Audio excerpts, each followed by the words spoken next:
সম্মানিত দর্শক শ্রোতা ভাই ও বোনেরা, আসসালামু আলাইকুম।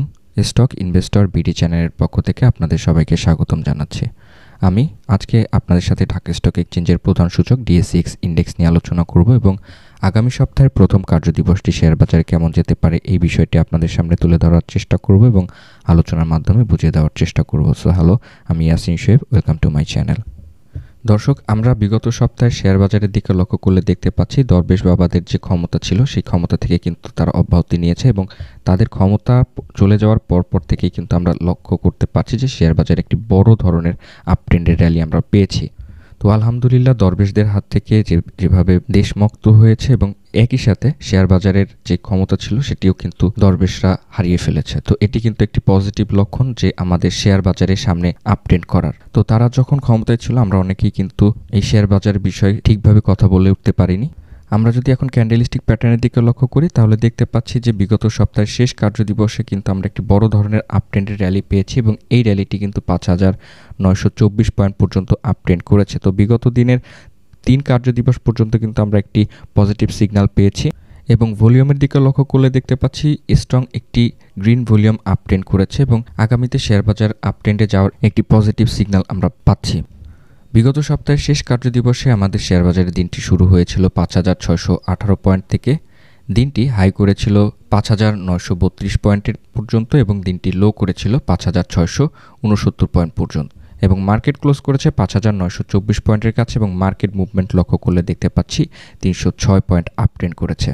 গ্রাফ চার্টের দিকে লক্ষ্য করলে দেখতে পাচ্ছি দিনের প্রথম ভাগ থেকেই কিন্তু আমাদের বাজারটি ঊর্ধ্বমুখী ছিল। বিগত সপ্তাহের শেষ কার্যদিবসে 376টি শেয়ারের দাম বেড়েছে, দাম কমেছে 31টি শেয়ারের এবং দাম অপরিবর্তিত রয়েছিল 8টি শেয়ারের দাম।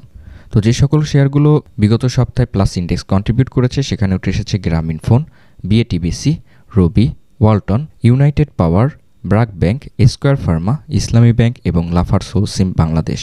একই সাথে যে সকল কোম্পানিগুলো মাইনাস ইন্ডেক্স কন্ট্রিবিউট করেছিল সেখানে উঠে এসেছে রেনেটা, বেক্সিমকো ফার্মা, বেক্সিমকো সুকুক, city insurance, AIL, SPC ceramic, Himadri, new line, techno drugs limited এবং জিমনেশিয়া।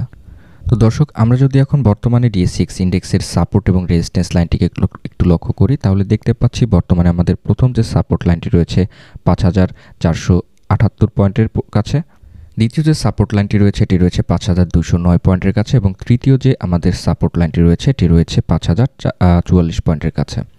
তো দর্শক, আমরা যদি এখন রেজিস্ট্যান্স লাইনটিকে একটু লক্ষ্য করি তাহলে দেখতে পাচ্ছি বর্তমানে আমাদের প্রথম যে রেজিস্ট্যান্স লাইনটি রয়েছে এটি রয়েছে 6,092 পয়েন্টের কাছে, দ্বিতীয় যে রেজিস্ট্যান্স লাইনটি রয়েছে এটি রয়েছে 6,222 পয়েন্টের কাছে এবং তৃতীয় যে রেজিস্ট্যান্স লাইনটি রয়েছে এটি রয়েছে 6,366 পয়েন্টের কাছে। তো দর্শক, সাপোর্ট এবং রেজিস্ট্যান্স লাইনটিকে ড্র করার পরে আমরা যদি একটু ডে চার্টের দিকে লক্ষ্য করি তাহলে দেখতে পাচ্ছি আমাদের যে ক্যান্ডেলের যে মুভমেন্টের গতি এটি কিন্তু 5,478 পয়েন্টের কাছে এটি স্ট্রং একটি সাপোর্ট লাইন পেয়ে গিয়েছে এবং এখানে এই 5,478 পয়েন্টের এই যে সাপোর্ট লাইনটি রয়েছে এই সাপোর্ট লাইনটিকে ব্রেক করতে পারবে না বলে আমি আশা করছি। যেহেতু আমাদের ক্যান্ডেলটি একটি স্ট্রংলি আপট্রেন্ড করছে সেক্ষেত্রে আশা করা যায় আমাদের যে বর্তমান যে রেজিস্ট্যান্স লাইনটি রয়েছে 6,092 পয়েন্টের কাছে, এই 6,092 পয়েন্টের যে রেজিস্ট্যান্স লাইনটি রয়েছে এটিকে ব্রেকআউট করে ফেলবে। তো যাই হোক, আমরা যদি আরএসআইটি একটু লক্ষ্য করি তাহলে দেখতে পাচ্ছি আরএসআইটি 38 পয়েন্টের এখানে ছিল এবং এখান থেকে একটি স্ট্রংলি আপট্রেন্ড করে বর্তমানে আরএসআইটি 72 পয়েন্ট পর্যন্ত আপট্রেন্ড করেছে। তো আরএসআইর বিগত দিনের চার্টটি দেখলে দেখতে পারবো যে এইটি কিন্তু 92 পয়েন্টের কাছাকাছিতে কিন্তু গিয়ে পৌঁছে গিয়েছিল। তো যেহেতু আমরা লক্ষ্য করলে দেখতে পাচ্ছি আমাদের আরএসআইটি 72 পয়েন্টের কাছে অবস্থান করছে এবং স্ট্রংলি একটি মুভমেন্ট আমরা লক্ষ্য করতে পারছি, সেক্ষেত্রে কিন্তু আমরা আশা করতে পারি আমাদের এই আরএসআইটি 90 বা 92 পয়েন্ট পর্যন্ত আপট্রেন্ড করার একটি এখনও সক্ষমতা রাখে। তো যাই হোক, আমরা যদি এখন এমএসিডি ক্রসওভারটি একটু লক্ষ্য করি তাহলে দেখতে পাচ্ছি এমএসিডি ক্রসওভার যে ফাস্ট মুভিং অ্যাভারেজ লাইনটি রয়েছে এটি কিন্তু স্ট্রংলি আপট্রেন্ড করছে এবং স্লো মুভিং অ্যাভারেজ লাইনটি কিন্তু আমাদের ফাস্ট মুভিং অ্যাভারেজ লাইনটিকে সাপোর্ট দিয়ে আপট্রেন্ডের দিকে নিয়ে যাচ্ছে। তো আমরা কিন্তু এমএসিডি থেকেও কিন্তু পজিটিভ সিগন্যাল পাচ্ছি এবং এমএসিডির যে হিস্টোগ্রামের ভলিউমটি আমরা লক্ষ্য করলে দেখতে পাচ্ছি হিস্টোগ্রামের ভলিউমটিও কিন্তু একটি পজিটিভ আমাদের সিগন্যাল দিচ্ছে। তো আশা করছি আগামীকালকের শেয়ার বাজারটি আমাদের 6,992 যে রেজিস্ট্যান্স লাইনটি রয়েছে এই রেজিস্ট্যান্স লাইনটিকে ব্রেকআউট করে ফেলবে এবং এখান থেকে ৬,২২২ পয়েন্টের পর্যন্ত আপট্রেন্ড করার একটি সক্ষমতা রাখে, যেহেতু আমাদের আরএসআইটি এখনও ৯২ পয়েন্ট পর্যন্ত আপট্রেন্ড করার একটি সক্ষমতা রাখে। তো আশা করছি আগামী কার্য দিবসটিও একটি ভালো একটি পজিটিভ মুভমেন্ট আমরা লক্ষ্য করব এবং আমরা যারা সাধারণ বিনিয়োগকারী রয়েছি তারা অবশ্যই একটি প্রফিটে গিয়ে পারবো। একই সাথে অসংখ্য ধন্যবাদ জানাচ্ছি যারা আমাদের এই দেশকে দরবেশদের হাত থেকে রক্ষা করেছে। তো ধন্যবাদ সবাইকে আমার এই ভিডিওটি দেখার জন্য। এখনও যারা আমার এই চ্যানেলটিকে সাবস্ক্রাইব করেনি, প্রতিদিনকার মার্কেট আপডেট পেতে এবং বিভিন্ন স্টক অ্যানালাইসিস পেতে আপনারা এই চ্যানেলটিকে সাবস্ক্রাইব করবেন এবং পাশে থাকা নোটিফিকেশন আইকনটি অন করে দিবেন।